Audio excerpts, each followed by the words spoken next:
이스라엘의 역사는, 그들은 역사를 기록할 때 우리나라는 왕의 역사를 기록했죠. 이스라엘은 무엇을 기록하냐면 하나님을 기록하고요. 그 역사도 하나님이 사랑하는 백성을 향하여 행하신 일들을 기록한다고 그들은 고백합니다. 믿는 사람들은 모두가 하나님이 나를 사랑하셨고, 그래서 내 삶 속에서 하나님이 행하신 일들을 드러내는, 찬양하고 노래하는 그것이 우리의 삶이 되고 노래가 되어야 할 것입니다. 시편, 우리가 이제 150편을 읽게 되는데요. 시편 150편이 시편 전체의 마지막입니다. 뭘 얘기하는지 한번 전체적으로 읽는데 여러분들이 무슨 말씀을 많이 하는지, 또 어떤 게 반복되는지 한번 생각하면서 읽으시기 바랍니다. 한 번에 다 읽는데요.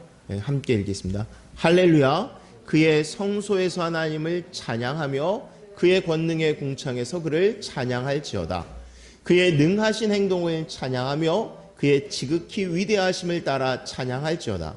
나팔 소리로 찬양하며 비파와 수금으로 찬양할지어다. 속옷치며 넘겨보세요. 찬양할지어다. 큰 소리 나는 재금으로 찬양하며 높은 소리 나는 재금으로 찬양할지어다.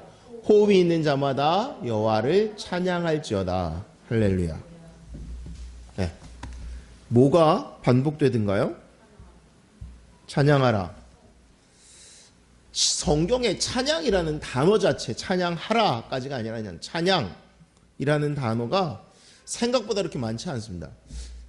87번인가 나오는데요. 그런데 이 150편에만 11번이 나옵니다. 11번. 찬양하라. 넘겨봐요. 어떻게 나오냐면 1절에 찬양하며 찬양할지어다. 그의 성소에서 하나님을 찬양하며 그의 권능의 궁창에서 그를 찬양할지어다. 또 2절에는 뭐라고요? 능하신 행동을 찬양하며 그의 지극히 위대하심을 따라 찬양할지어다. 3절은요. 나팔 소리로 찬양하며 비파와 수금으로 찬양할지어다. 4절은 속옷치며 춤추어 찬양하며 현악과 퉁소로 찬양할지어다. 5절은 큰 소리 나는 재금으로 찬양하며 높은 소리 나는 재금으로 찬양할지어다. 마지막 호흡이 있는 자마다 여호와를 찬양할지어다. 그래서요 1절부터 5절까지는 찬양하며 찬양할지어다, 찬양하며 찬양할지어다. 마지막 6절은 찬양할지어다 해서 총 11번이 나옵니다. 아까 얘기한 대로 딱 6절밖에 안 되는데 찬양하라는 말은 11번이나 나와요. 그리고 여러분들이 아는 대로 모든 시편의 내용들을 보면 자기들의 간구 또는 내 너무 억울함에 대한 탄원, 원망 이런 것들이 있다면 150편은 이런 얘기가 아예 없습니다. 그냥 오직 찬양하라, 찬양하라. 우리가 고난의 상황에 직면하고 그래서 하나님을 향해 탄원하고 또 위로받고 다시 감사할 수 있습니다. 그런데 우리의 삶의 궁극적인 모습은 하나님을 찬양하는 거예요. 그거는 이 땅에서 그리고 우리가 주님 앞에 섰을 때에도 마찬가지예요. 그래서 궁극적인 게 찬양입니다. 하나님이 우리를 지으신 이유도 그렇고 우리가 할 수 있는 가장 선한 본질적인 것은 하나님을 찬양하는 거예요. 넘겨볼까요? 1절은 어떻게 시작했냐면 할렐루야 그의 성소에서 하나님을 찬양하며 그의 권능의 궁창에서 그를 찬양할지어다 이렇게 했고요. 마지막 6절은 호흡이 있는 자마다 여호와를 찬양할지어다 할렐루야. 시작과 끝이 어떻게 해요? 할렐루야.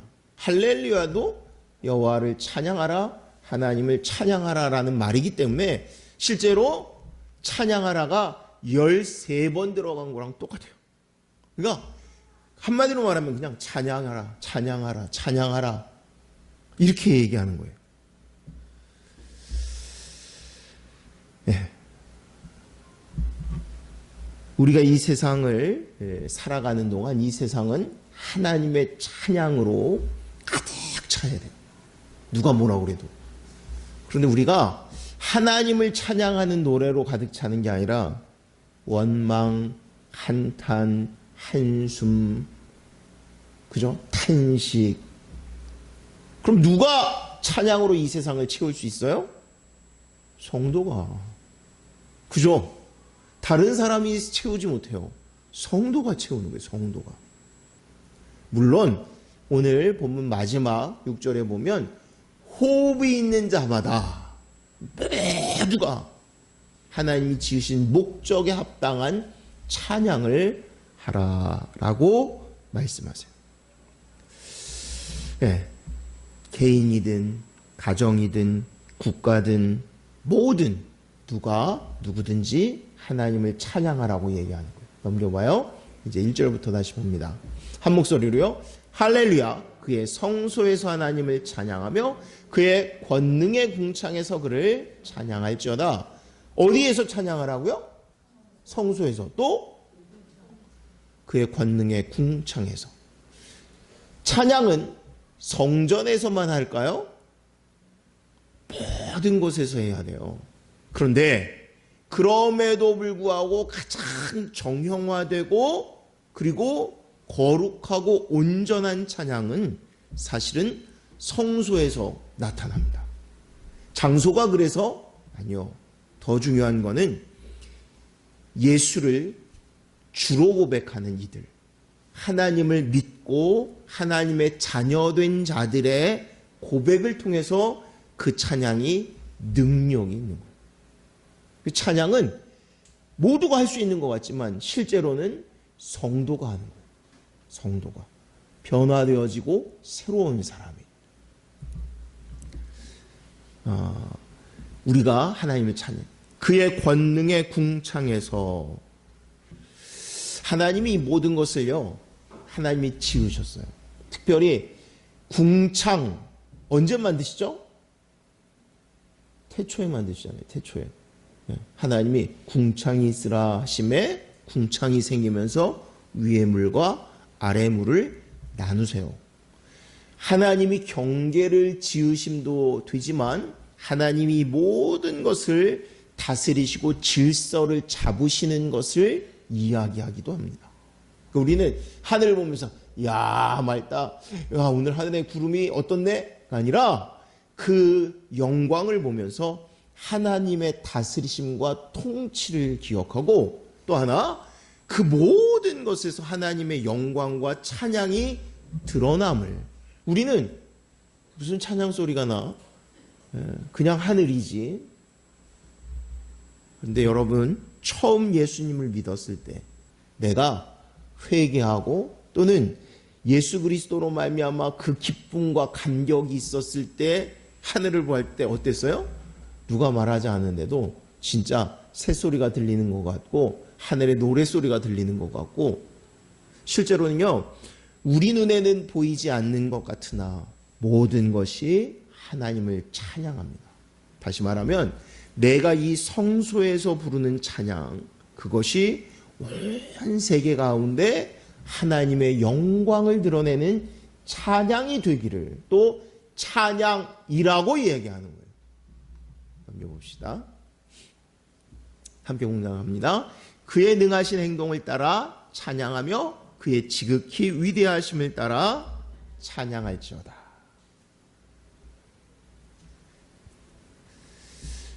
보통은 찬양의 이유가 나옵니다.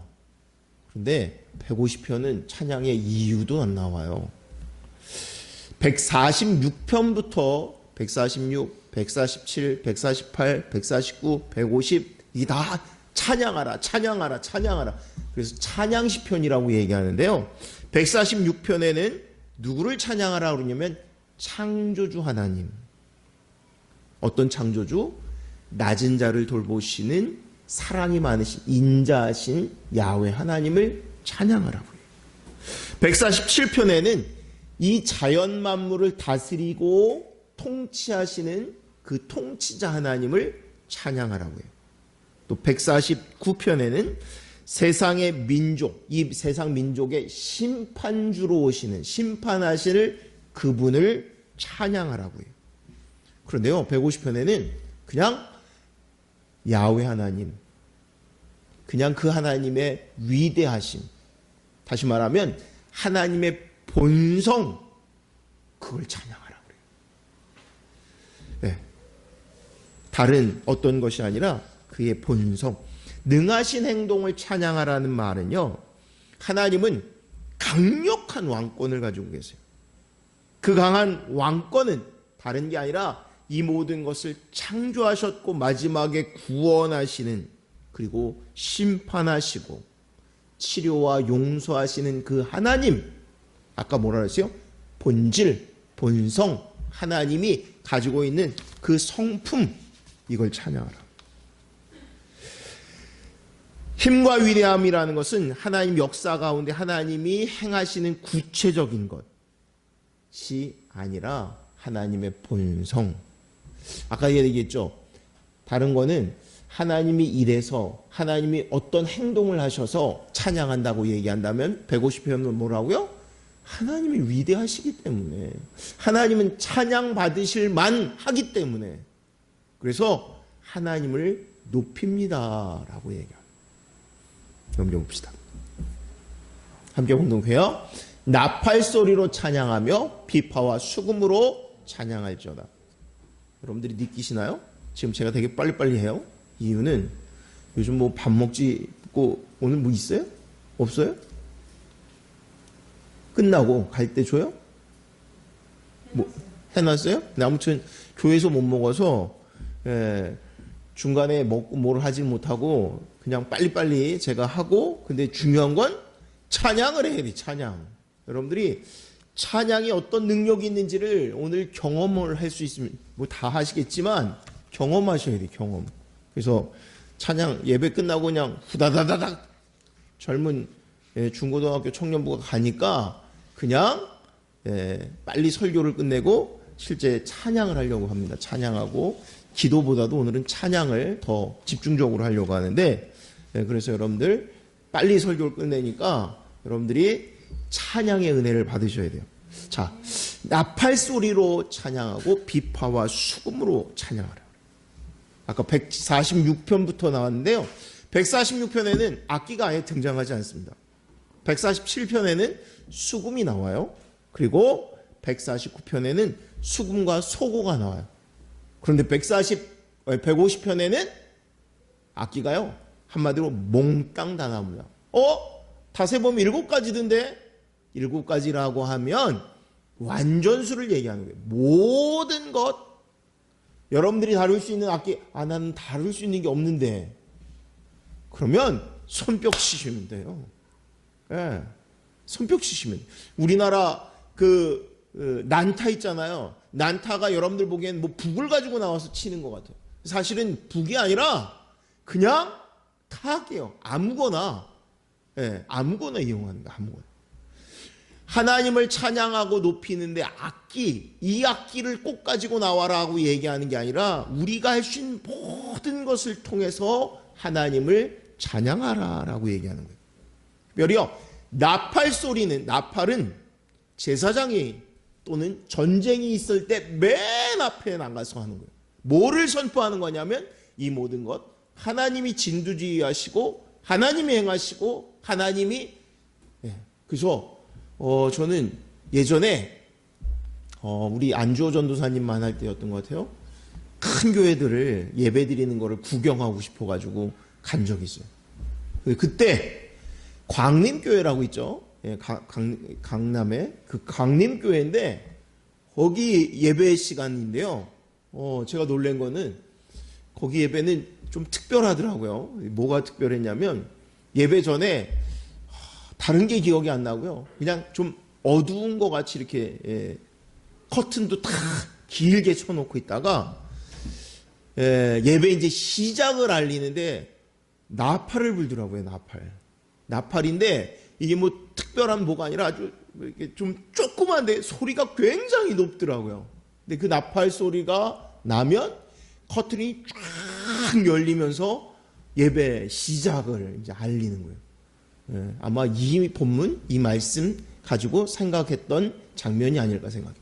아무튼 나팔 소리를 찬양하는 거는요, 이 모든 것의 진두, 지휘를 하나님이 하십니다. 우리가 그렇게 되기를 원합니다. 하는 거예요. 비파와 수금은 레위인들이 다루던 악기예요.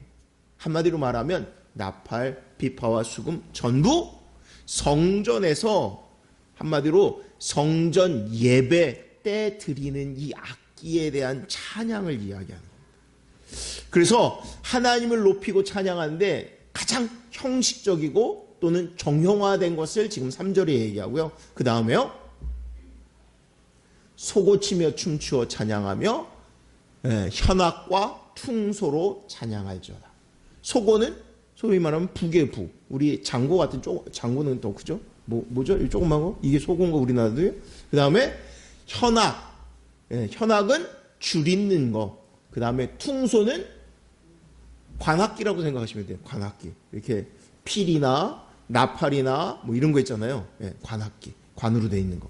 아무튼 이 모든 것으로 찬양하라 라고 얘기하는 거는요, 이제 성소에서 부르던 찬양이 그 성소의 마당으로 나가는 거예요. 그러니까 우리가 하나님을 찬양하는 건 아까 어떻게 했어요? 온 우주가, 그러니까 우리가 먼저 예배를 통해서 또는 이 안에서 찬양이 뜨거워지고 거룩해지고 온전해져서 그게 밖으로 나가야 되는 거예요. 하나님을 찬양하는데 나만 좋아서 찬양하는 게 아니라 내가 너무 좋아서 찬양하는데 그 찬양의 소리를 사람들이 듣고 함께 찬양하게 되는 거예요. 그 다음에요, 큰 소리 나는 재금으로 찬양하며 높은 소리 나는 재금으로 찬양하죠. 이게 중요한 게 있어요. 세상에는 온갖 소리가 있습니다. 온갖 소리. 그런데요, 그 모든 소리를 잠재울 만한 찬양은요, 웅얼웅얼하거나 조용히 하는 게 아니라 찬양은요, 웅장하게 하는, 찬양은요, 높은 소리, 큰 소리로 하는. 왜? 아까 세상의 모든 소리는 절망의 소리고 한탄의 소리고 뭐 그냥 탄식하는. 그런데 그 모든 소리를 잠재우는 하나님의 영광을 드러내고 하나님의 은혜를 선포하는 거예요. 아까 예배를 알릴 때 나팔을 불었다는 것처럼 우리가 하나님을 큰 소리로 찬양한다는 것은 하나님, 이 땅을 다스려 주옵소서, 이 예배를 인도하여 주옵소서, 우리가 내 모든 것을 다해서 주님을 높입니다, 찬양합니다, 하나님 홀로 영광을 받으소서, 이렇게 하는 거예요. 그 다음에요, 마지막 함께 공부합니다. 호흡이 있는 자마다 여호와를 찬양할지어다. 할렐루야. 여러분, 저는 뭐 노래를 잘 못해서, 아무튼 만약에 자기가 노래를 잘하면 어떤 무대에서 노래를 했느냐가 굉장히 중요할 거예요. 그죠? 어디에서. 그런데요, 어디에서가 아니라 누구를, 그리고 하나님이 우리에게 찬양하라고 요청한다. 여러분, 우리가 내가 노래를 잘해야 하나님을 찬양할 것 같은데, 여러분 생각해 보세요. 만약에 대통령 무슨 잔치를 하는데 청와대에서 노래를 한다? 노래 못하는 사람이 거기서 노래할 수 있을까요? 예? 그래도 고르고 선택해서 잘하는 사람. 그런데 하나님은요, 이것에 관심이 있지 않고요, 호흡이 있으면 누구나 하나님이 뭐라 그러냐면요, 우리 존재의 목적, 호흡이 있는 이유가 뭐냐면 하나님을 찬양하는 거예요. 찬양은 하나님을 우리의 삶에 부르는 거예요. 하나님, 내가 하나님을 높입니다, 찬양합니다. 우리가 기도할 때만 하나님을 부르는 게 아니라 이 찬양을 통해서 하나님이 내 삶에 오게 하시는 거예요. 우리 예배 가운데 임하게 하시는 거예요. 우리 가정에, 삶의 직장에, 어디에나 우리가 찬양을 통해서 하나님이 다스려 주옵소서, 축복하시고 역사해 주옵소서. 이 모든 것의 주인은 하나님이십니다. 하나님은 우리에게 인간이 어떻게 만드셨다고 그랬어요? 흙으로 만드시는데 어떻게 흙으로 만들고 숨을 집어넣으세요. 그래서 그가 생명이 되었다고 그래요. 근데 호흡이 있는 자가 하나님을 찬양한다고 그랬을 때 모든 사람이 호흡이 있는 것 같아요. 우리에게 호흡은 하나님이 주신 이 생명의 호흡이에요. 그래서 죽어가던 자, 사망을 향하여 가던 자가 이 호흡, 생명의 호흡을 회복하고 나서 하나님을 찬양하는 거예요. 자, 다시 처음부터 한번 넘겨봐요. 쭉 한번 읽고요. 그리고 찬양할 겁니다. 함께 공동합니다. 할렐루야. 그의 성소에서 하나님을 찬양하며 그의 권능의 궁창에서 그를 찬양할지어다. 그의 능하신 행동을 찬양하며 그의 지극히 위대하심을 따라 찬양할지어다. 나팔 소리로 찬양하며 비파와 수금으로 찬양할, 소고치며 춤추어 찬양하며 현악과 퉁소로 찬양할지어다. 큰 소리 나는 재금으로 찬양하며 재금으로 찬양할지어다. 호흡이 있는 자마다 여호와를 찬양할지어다. 할렐루야.